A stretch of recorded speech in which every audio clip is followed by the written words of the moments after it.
Rob and Slim Show. Hey, it's Eric Alper calling. Eric Alper, how are you, my friend? We're live. We're on right I, now. What were you gonna say? well, I think the Beatles are underrated, and LL Cool J deserves to be in the Rock and Roll Hall of Fame. How's that? That's good. That's good. I was gonna ask, as a freelance music publicist and Sirius XM host, what is that? What does that entail?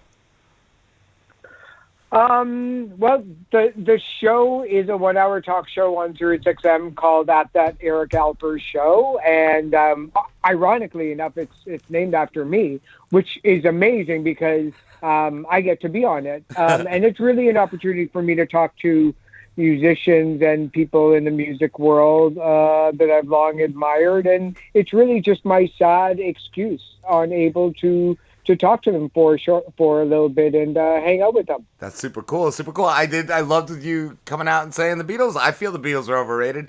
When I was younger, I always felt they were great, and as I got older, yeah, I've not felt them as much. I've liked the Stones more than the Beatles. I gotta say it. Yeah. Well, I mean, as underrated and overrated as they can be, I don't think there's going to be a generation for the next 1,000 years that won't be listening to their music. So, That's true. certainly they're one of the greatest bands in the world. And the only reason why I say that, it's funny. Today in the news, there was a little bit of a social media kind of viral thread that was going on about who sung the part in A Day in the Life just before the last little bit. And, they had a couple of hundred people say it was John, a couple of hundred people say it was Paul. And the fact that people are still talking about, that 15-second moment in one of the greatest songs ever, about 53, 54 years later, it's pretty astounding when you think about it. Yes. I mean, we can only be so blessed to create something that over half a century later, people are still talking about a minute detail of your career. Yeah, that's so true. I don't know if anything we've done will ever touch that status. That's pretty amazing. I was gonna ask too, like, Oh, dude, nobody in my house cares what I do on a minute by minute basis. So, I feel you. yes. I was gonna ask too, though, as far as being the publicist and all that. What do you feel is the best decade, the best decade for music? Um, I think from a bird's eye view, I think the 60s, just simply because of all the cultural and political and racial and economic changes that happened here in North America and also in the UK. Just the sheer amount to go from, the Beatles in 1964 singing She Loves You to, 1970 and CCR, singing about Vietnam is astounding. I mean, Yeah. it feels like 1967, the summer that's been called the summer of love. Oh, 4 months encompasses like years worth of musical changes in it. But I was a teenager in the 80s, so that's where, I grew up with radio stations playing nonstop, Michael Jackson and Madonna and Duran Duran and Bruce Springsteen and Tears for Fears and Janet Jackson and so many amazing artists that, when that stuff comes on the radio, I don't think I shut it off. Yeah. I think when the 60s stuff come along, then it's kind of like, yeah, I've heard this for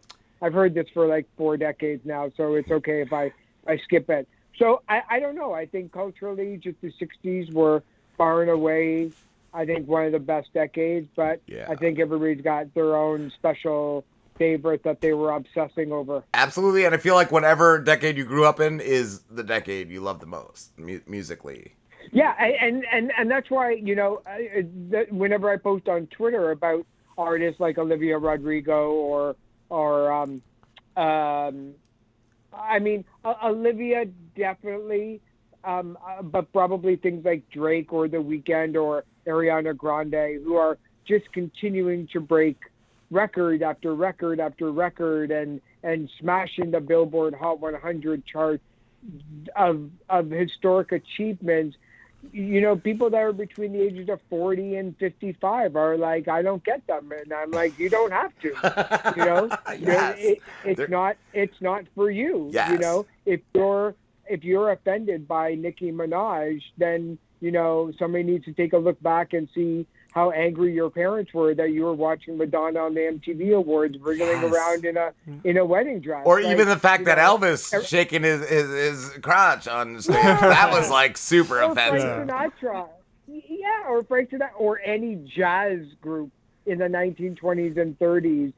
Just, horrifying half of the white population that would never even play one of their music. Right? So there's, as long as there's always, a pissed off, snot-nosed kid in the, growing up in their home, there's always going to be music that kind of gets people riled up. But the music of like Drake and The Weeknd and Ariana Olivia, like, they're going to be heard for decades because the people that are making these successes, whether it's BTS or Blackpink coming in from overseas, like, this is the music that is going to be playing at their graduation, if of course they have one. It's going to be playing at every bar and bat mitzvah and wedding from now until the end of their lives, because that's the music that they grew up on. Yes, yes. I wanted to ask too, Eric, when did you start as a publicist? I started the day after I graduated university. So back in 1995, I wrote a list of things that I wanted to do with my life. And I knew I was always going to do something in music, but I knew I had no musical talent whatsoever. And I still don't. I can't play an instrument. I can't sing. I'm useless in the studio. It's the technical aspect of it makes me still believe that creating music is like magic. I don't understand how it's done. I'm in awe that people can do it well.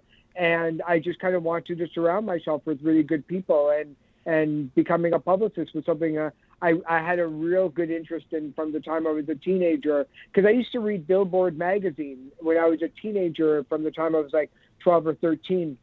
And I was fascinated by, the people that ran record labels, the people who worked at radio stations. These people were like Star Wars people to me. I was like, I have no idea how this world happens or how you get in it, but I just wanted to be a part of it. And it was so far away that I had no idea how to get in it. But I started my own PR company the day after graduation, just working real bad, crappy artists that had no right to have a publicist. But I was cheaper than anybody else. I worked longer hours. And I think I worked harder and faster than most of the other publicists in Toronto or awesome. In Canada and somewhere in the States. So as I got better at doing my job and I made less like rookie mistakes, the artists got better with me, or that, I got to work with better people. But, I still make mistakes every single day. I mean, I think everybody does. So, yeah, I've been doing it for a while and don't want to do anything else. Nice, nice. And having worked with so many, you have so many names you worked with, from Ringo Starr, Bush, Exhibit, the Wiggles, and so many others. What is one group or person that you've worked with that you just totally cherished that job? I remember waking up at 4 a.m. in 1985 on July 13th to watch Live Aid.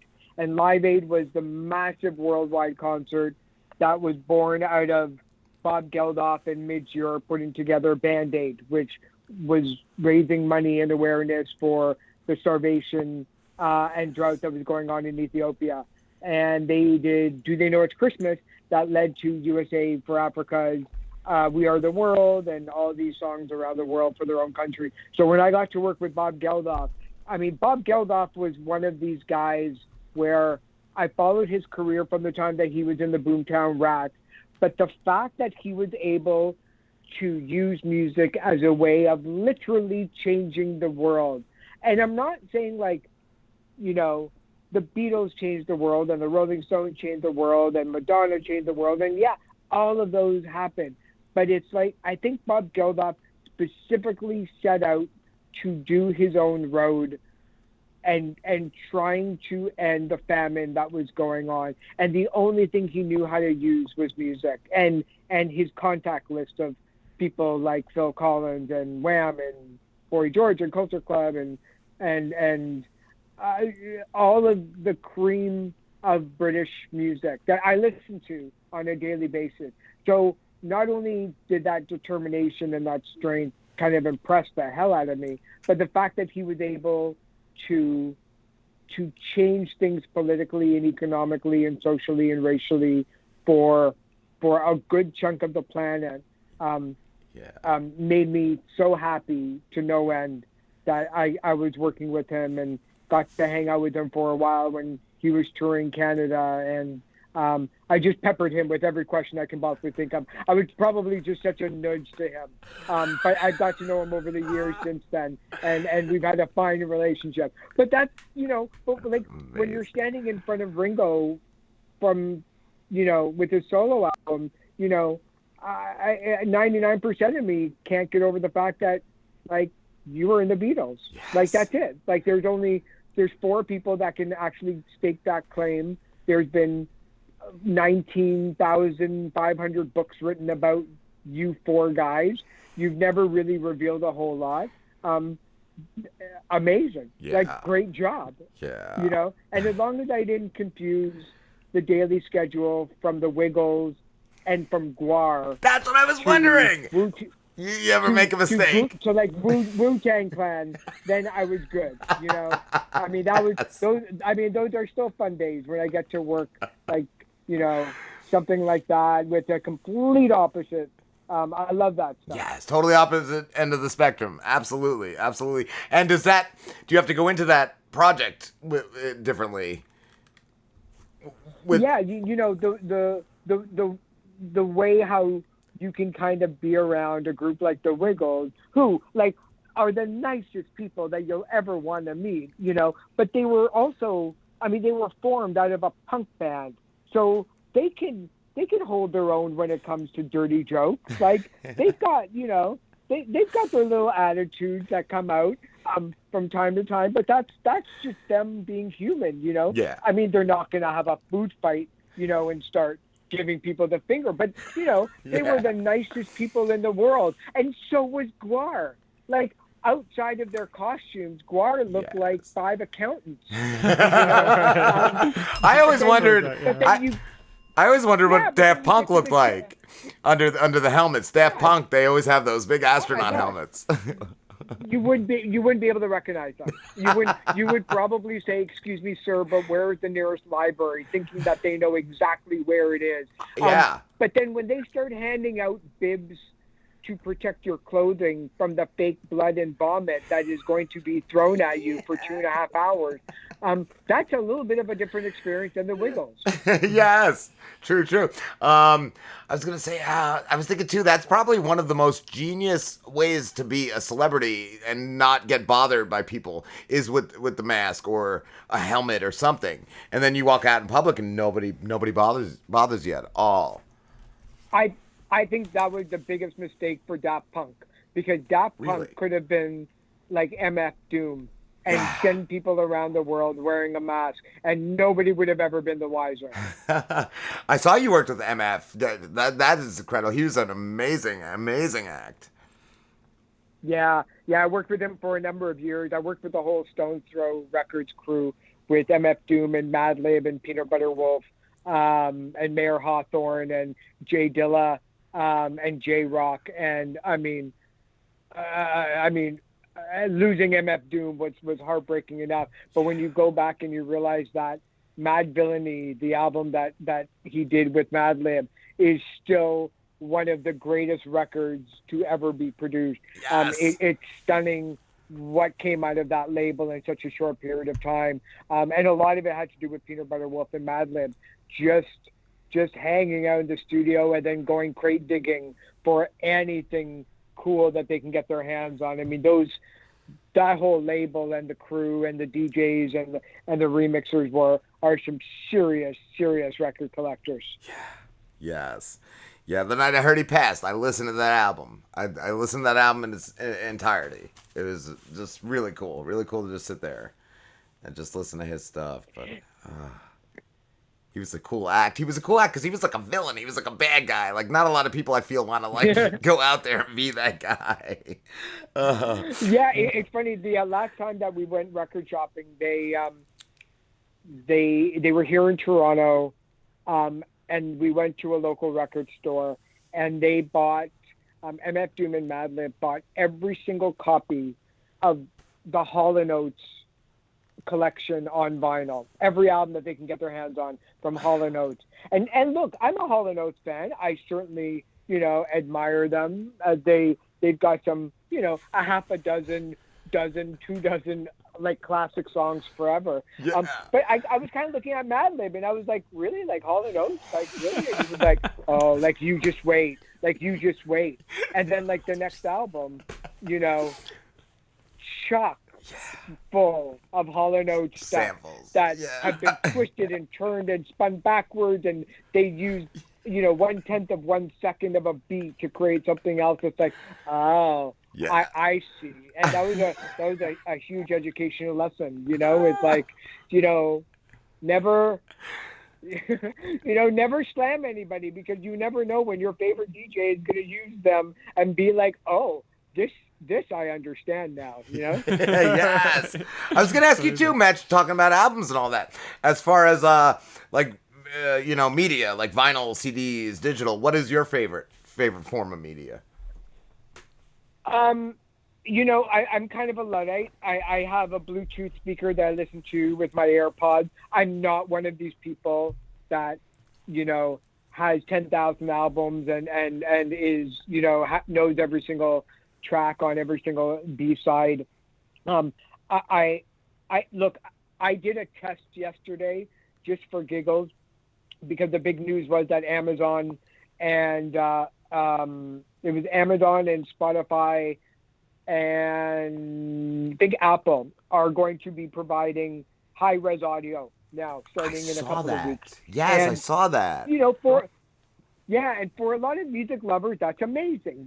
For people who spend $5,000 on their stereo system, this is great to be able to listen to FLAC files or high-res audio files that are pristine sounding, that it puts you right there in the studio the way that the musicians intended it to be, is wonderful. The problem is that by the time it gets down to my ears, it's already been compressed, yes, just by the fact that I'm listening to it on a Bluetooth.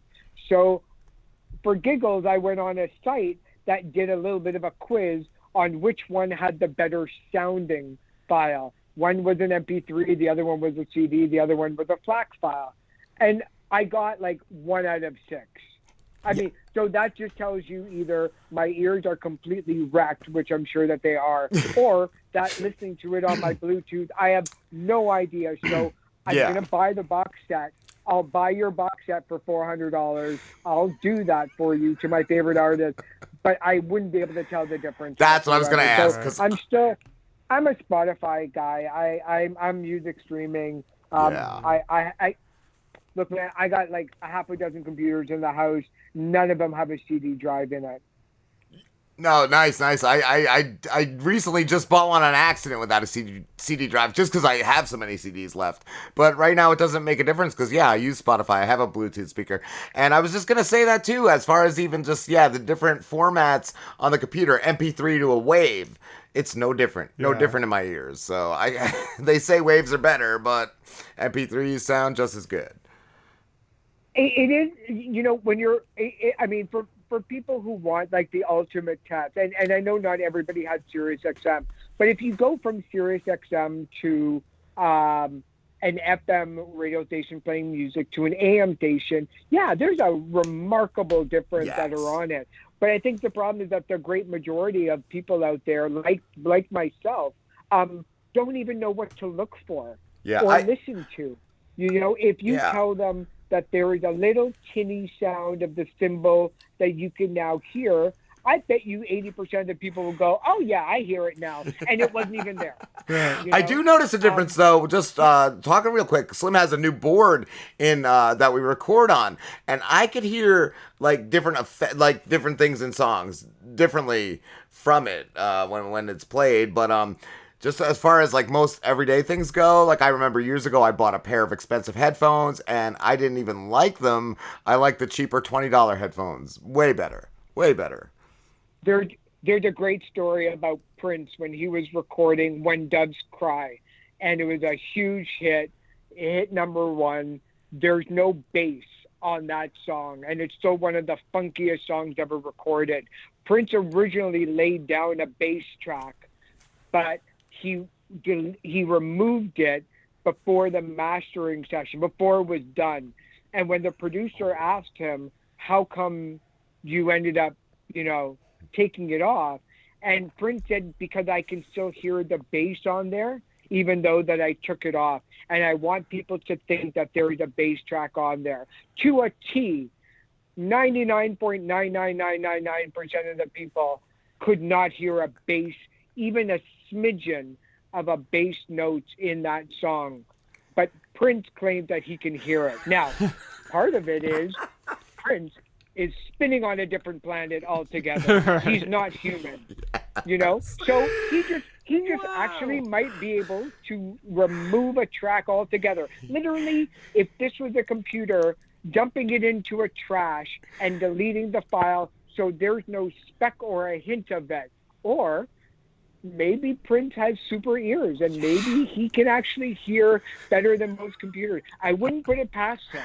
Maybe it was stuck in his head. Maybe it was just stuck in his head, and he couldn't stop hearing it. Yeah. Or maybe he was just like, if I do this and then tell people I did this and why, it makes me sound awesome. Or maybe he was seeing if they would say they heard it. Yeah, like I'm testing people with it. That's amazing. That's awesome.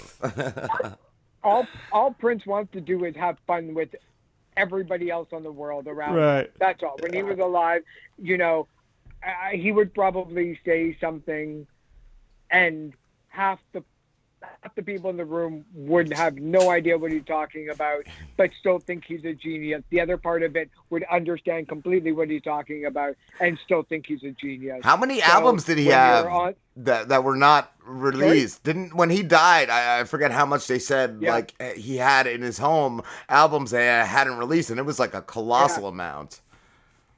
He could release a full double album every single year for the next 100 years, and it wouldn't even reach the bottom of what Prince's music is inside that vault. Not only is it temperature controlled, it's light controlled between a very fine light that will never be able to fade the packaging and the tape that's in there.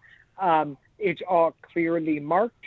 There's everything from little 1 to 4 seconds of snippets of songs to full-on albums with a full band that may never see the light of day in our lifetime. Right. That's amazing. That's incredible just to think that exists. That exists. It'd be cool if one of them was just him doing the dishes. And it's probably amazing stuff. It's not like that the three of us are going to go, yeah, well, that's okay. We can go do 100 albums in a year. Yeah, but they would all suck. Right. Yeah, it would not be good. Eric, has there ever been anyone that's come to you and you're like, I can't represent you. Get out of my office. You know what? There's only one person in my entire 25 plus year career that I've dropped from the roster. And it was recently. It was somebody that I was working with for about a week or so, and suddenly saw it was right around May last year, right when the pandemic was just shutting us all inside. And this artist was wall-to-wall social media about how COVID was fake. This is a government intervention. They're marking us through their phones, or they're putting the a tracking device in the COVID vaccine. Yeah. But as he's typing this on his iPhone, while driving in his car with Waze on, tracked to the nth degree. Yes. He's claiming that the government is tracking him. And I said to him, no offense, dude, but you're kind of boring. Like nobody is tracking you. What are they going to do? Like watch you basically sit on your ass all day watching Netflix, and then you go in the studio for 2 hours? Like, it's okay, but his conspiracy theories were so bonkers that I thought if anybody in the media looked at that, they would probably not want to do something with him. Yeah, you don't want to be attached. And look, there are people who have every right to have their views. But if you're on the side of certain people politically, or if you don't believe that this is COVID is real, or that you're not going to get vaccine, so that forces all of us still inside, you're an idiot. You're an idiot that maybe you just deserve to be sick because you're not really listening to science. And, science is amazing. Science is the reason why, we don't have shingles or mumps or, any number of thousands of diseases. Back before scientists were able to do even close to what they were doing, the average lifespan of human beings were probably 18 years old. Like, that was it. You died of some disease, and that was it. So that's probably the only person that I've ever dropped. I mean, I can work with people who might disagree with me politically or socially, or but if you don't believe that Black Lives Matter, like, I don't want to work with you, because I want to enjoy myself and my time on this planet and work with really good people and make a difference that will make things better. Yeah, absolutely, Eric. I want to make the world a better place. Yeah, I'm so sorry, Eric. We have to wrap this up. It's been so great talking to you, and it's been a blast. Excellent. Thanks so much for having me, guys. We'll definitely talk soon enough. Thank you. And where can everybody find you? At that Eric Alper on Twitter and social media, and that ericalper.com for the website. Perfect. Thank you so much, Eric. I'll send you the links to everything when it gets posted. Perfect. Thanks so much. No problem. Bye-bye. Thank you. Take care. Have a good night. Wow.